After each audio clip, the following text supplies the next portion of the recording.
That's unprofessional. You can't put that out there. It's not finished. What's not finished?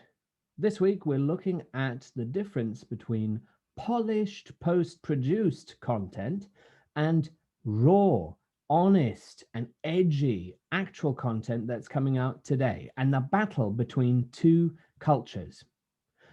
Welcome to Weekly Marketing Thoughts with CTG Intelligence, your weekly look at marketing, PR, business development for your business and your career. Please hit that thumbs up button below and click subscribe for more content just like this.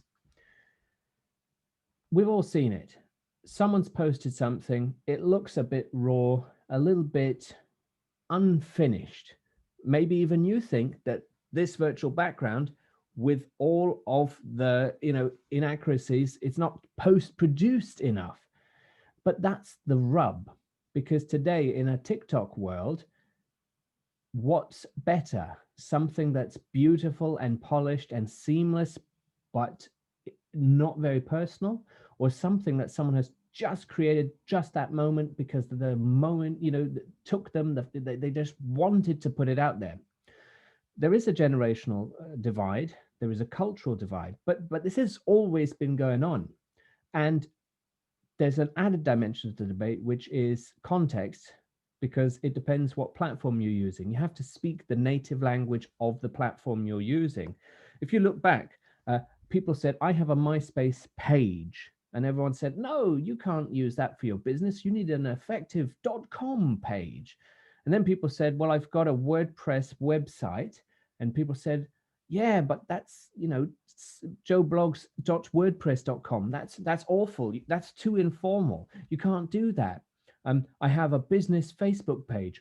Facebook is not for business. You can't do that. And the same debate is going on in LinkedIn. And the moment you hear people on LinkedIn say, LinkedIn is not Facebook, you know that the argument's just been lost, because it is. It's become it. Just because you're saying it's not doesn't mean it's not. And the same thing exists when somebody creates a really nice, polished piece of content, because we have the television for that. We have the movies for that.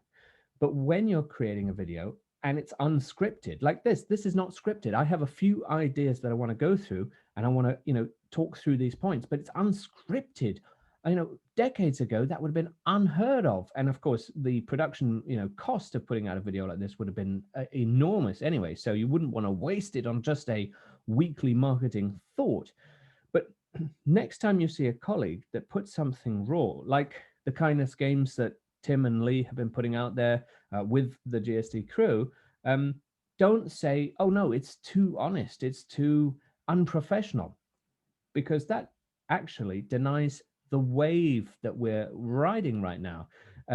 Marketers ruin things.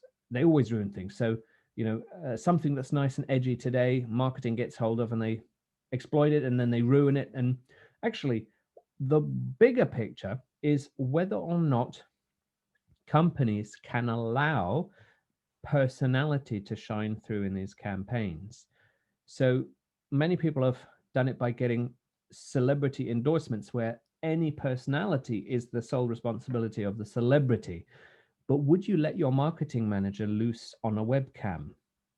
Maybe you would, but there's still a sense of, I need to tightly control my overall brand. I can't be letting my marketing manager go out and put their face on, Twitter or Facebook or TikTok. But maybe you can, or maybe your chief engagement officer, as opposed to CEO. It really should be their main job. But anyway, that's why you have managing directors to deal with the day-to-day operations of a company.